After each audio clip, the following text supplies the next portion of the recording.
পুরান ঢাকার মানবিকতার এক উজ্জ্বল দৃষ্টান্ত আবারও স্থাপিত হল। আসন্ন পবিত্র ঈদকে সামনে রেখে অসহায় ও নিম্ন আয়ের মানুষের মুখে হাসি ফোটাতে এগিয়ে এলেন ঢাকা ৭ আসনের নবনির্বাচিত সংসদ সদস্য আলহাজ হামিদুর রহমান হামিদ। গত ১৭ই মার্চ বাদ জোহর কামরাঙ্গীরচর বড়গ্রাম এলাকায় অনুষ্ঠিত হয় এক বিশাল ঈদ উপহার সামগ্রী বিতরণ কার্যক্রম। এই আয়োজনটি পরিচালনা করেন ৫৬ নম্বর ওয়ার্ড বিএনপির আহ্বায়ক ও কাউন্সিলর পদপ্রার্থী মোহাম্মদ গোলাম রসুল শামীম।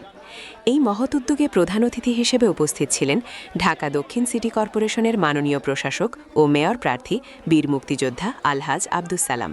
বিশেষ অতিথি হিসেবে উপস্থিত ছিলেন ঢাকা ৭ আসনের সংসদ সদস্য আলহাজ হামিদুর রহমান হামিদ।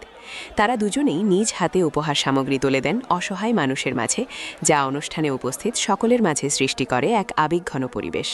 এ সময় উপস্থিত ছিলেন ঢাকা মহানগর দক্ষিণ বিএনপির যুগ্ম আহ্বায়ক আলহাজ মোশাররফ হোসেন খোকন, কামরাঙ্গীরচর থানা বিএনপির সাবেক সাধারণ সম্পাদক হাজী রফিকুল ইসলাম, সাবেক সভাপতি হাজী দেলোয়ার হোসেন এবং বর্তমান আহ্বায়ক মোহাম্মদ নাইম।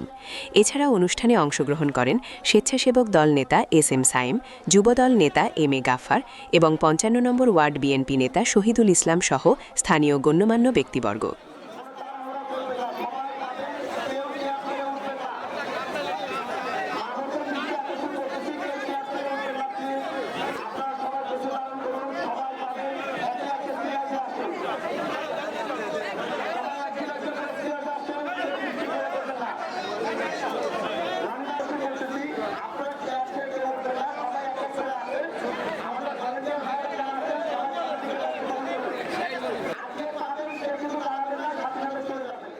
এই বৃহৎ আয়োজনে প্রায় ১২০০ অসহায় ও দরিদ্র পরিবারের মাঝে বিতরণ করা হয় ঈদের প্রয়োজনীয় খাদ্য সামগ্রী।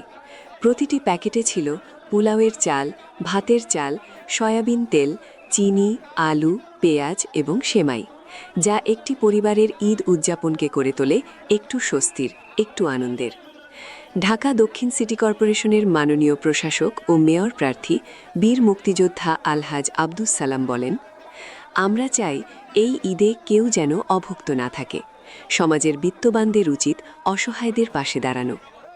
সাংসদ হামিদুর রহমান হামিদ বলেন, মানুষের সেবা করাই আমাদের রাজনীতির মূল লক্ষ্য।